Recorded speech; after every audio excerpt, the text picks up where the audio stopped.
Hello friends, for today's video I'm going to be doing the unpopular opinions tag. And I like to, at the end of the year, do the unpopular opinions 2.0 tag, which is an original tag that I created, but around the mid-year I like doing the original unpopular opinions tag, as I like to kind of use this as a means of going through specifically the things that I have read this year that perhaps I have unpopular opinions of. It's kind of a recap and a bookend to the first half of the year. But rather than doing a recap of everything, we are kind of centering perhaps the more controversial opinions. Jumping into it then, the first question is a popular book or series you didn't like. When I was going through everything that I've read this year, there are certainly some books that didn't work for me, but I'm actually really fortunate that this year, the more popular things that I have picked up, I haven't really hated any of them. I'm gonna go with one that I did pick up, and based off of the average ratings, because I checked before this, I checked the average ratings for the first book, the second book, and the third book. The third book has the highest average rating, which on one hand makes sense because typically the further into a series you get, the more that the people who enjoyed the first two books are going to be the ones continuing on. But that said, it does genuinely seem like people really enjoyed this third installment of this series, and I was like, I don't know. I mean, it was fine. I didn't dislike it, but I liked the first book in the series the most, and that one has the lowest average rating. So the series is Belladonna. The third book is Wisteria, and I thought it was fine. It might have been my least favorite, so I had the exact opposite reading experience for the first and the third books in this. Once again, I recognize that the first book has been read by a lot more people, and it just didn't work for everybody, and so there's kind of a cutoff. But I thought it was fine. Not necessarily something I loved, but I didn't hate it either, but it does seem quite liked, and I was pretty middle of the road on it. Question 2 says a popular book or series everyone seems to hate, but you like. So another video I did recently was going through the lowest rated books of all the books I've read within the first half of the year.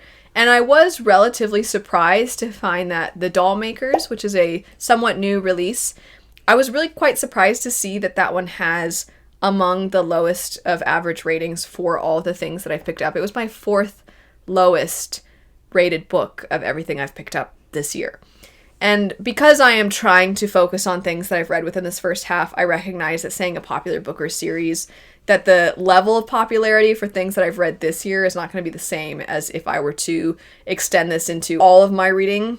But if we're looking at this year, this book I liked. I thought it was pretty good. I recognize why maybe it doesn't work for everybody, specifically because I think the main character, they start out in a place that, to put it charitably, they have a lot of room to grow. And from a writing perspective and as a reader, I definitely like when there is the opportunity to do something with characters that start out in a place that is frustrating. And I do think the author did something with it. I do, however, think they took their time doing that, and I would have preferred maybe the character grew a little faster. They did still ultimately grow, and I found the conclusion of their arc within that first book in this series to be satisfying. That said, I guess I thought maybe a few more people would be on the same page as me and would have liked it more. I was kind of surprised to see that its average rating is where it's at, because I do think that the world building is quite cool, and I like the writing style, and I think it's relatively unique of a story, so I was a little surprised by that one. Question 3, a love triangle where the main character ended up with someone you don't like. I haven't read that many books with love triangles this year. There's one book where there is a love triangle, and it's actually probably the only time I've ever thought the love triangle was done really well, and that was in To Shape a Dragon's Breath. However, the character hasn't really ended up with anybody in the first book, and the sequel's not out, so I don't know what's going to happen in that. But there's another book that has a love triangle that everybody talks about all the time as being one of their favorites, and that would be The Clockwork Angel, that whole series, The Infernal Devices. That's the name of the series, right? There's so many Shadow Hunters, but Clockwork Angel, I can see the makings of a love triangle in the first book, and there is a part of me that's like, is this going to be a good love triangle? I know I said this kind of in a recap for the first quarter of the year, but I just haven't really read a whole lot else with love triangles, so I'm repeating myself a little bit here, but I know for a fact that I need to keep reading, because in the second and third books I'm going to get more information, and then once I have that information I will understand where everybody's coming from. I currently cannot understand where everybody's coming from because I haven't continued on yet. So at this moment in time, a little bit, I'm like, why do people like these two characters together? The other character would be way better. I like them so much more. But we'll see. I'll find out, I'm sure. I'm sure because all of you have told me so. Question 4, a popular genre that you hardly reach for. I will say this year I have picked up thus far no nonfiction. And I usually prefer to try to pick up some nonfiction here and there, but I just haven't had the opportunity to this year.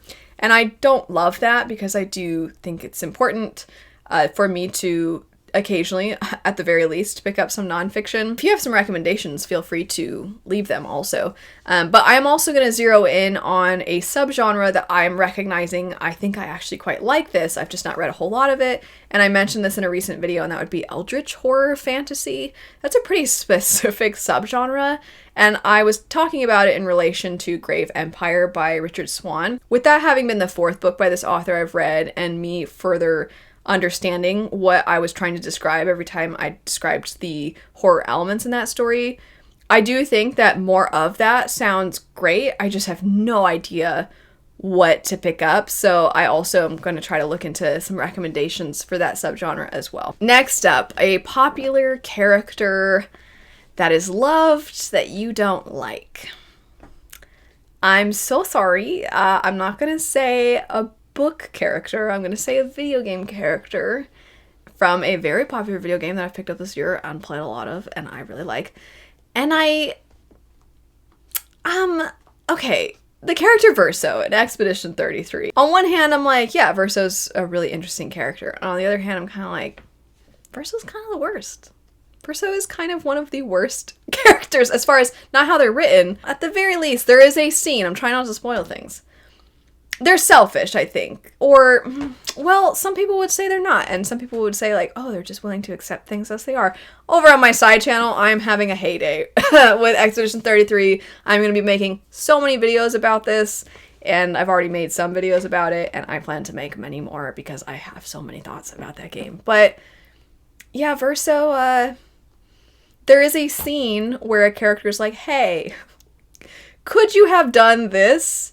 And the truthful answer, which you can select as dialogue, is, yeah, I could have. But I didn't, because I was afraid if I did, you wouldn't do the thing I wanted you to do. And the thing that they didn't do... Sorry, this is probably so confusing if you don't have context. I'm really trying to avoid spoilers. But the thing that they could have done is so extreme that you're like, are you serious? I think that makes you a bad guy. That's awful. And then along with many other things. But also, once again, because of the way this game goes, there are questions of like, are they actually the hero though? And I'm like, I don't know. I think that Ben Starr is such a great voice actor, and the animators are so good, and they did such a great job of kind of making this a compelling character that I think naturally you want to see their perspective. But anyway, that's not really exactly answering the question, because it's not that I don't like them as a character, because I think they're written in a way where they're meant to be divisive and compelling.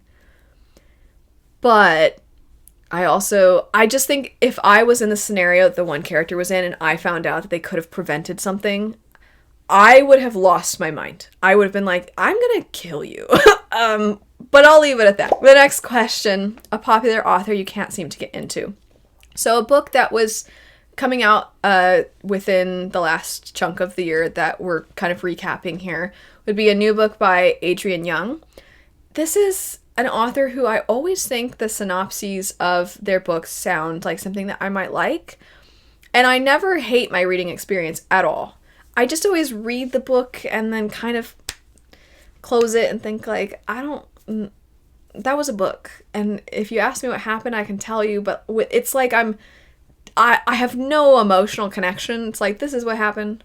And I might as well just read to you the synopsis of the book and then tell you a spoiler about it, and then that's it. Because I don't know, I just never have that much of a connection, even though I feel like I should. I really like how the author writes atmosphere. I just can never really get, I can't really get sucked into the characters and their stories. I never feel like I'm aligned with them or that I'm feeling what they're going through, and I've not been able to pinpoint why. I actually did a whole video dedicated to this concept over on my Patreon, so if you're interested in seeing that, I'll have my Patreon linked, but this is one of the authors that I mentioned. In fact, that might have been the author that prompted that video, and I really wish I could, because I feel like I should like them. Next question, a popular trope. Oh my gosh, that you're tired of seeing. Okay, it's possible I've answered this in the past, but I guess this has just not gone away. And that is the fake enemies to lovers. I feel like a broken record because I have said this, I've gone on this rant before. I'm all for real enemies to lovers in the sense of they truly are on opposing sides of something, and then through some kind of dialogue, forced proximity, whatever, these two characters come together and they start to open up to each other. They start to understand the other side. The conflict becomes something very different than how they saw it before. They gain new insight and new perspectives. It reshapes them and their views of the world. And also, perhaps there is some kind of attraction to this person that turns into respect and admiration, and that they really find them to be a remarkable person. And because of all of the things that they've gone through together and all the conversations they had, they do find that they do fall in love. And then suddenly they're an example of how we can bridge the gap between whatever the opposing sides were at the start. That can make for a very, very compelling, interesting story that really connects to the divisiveness that so many of us feel in our own world or that we've seen in history, all these sorts of things.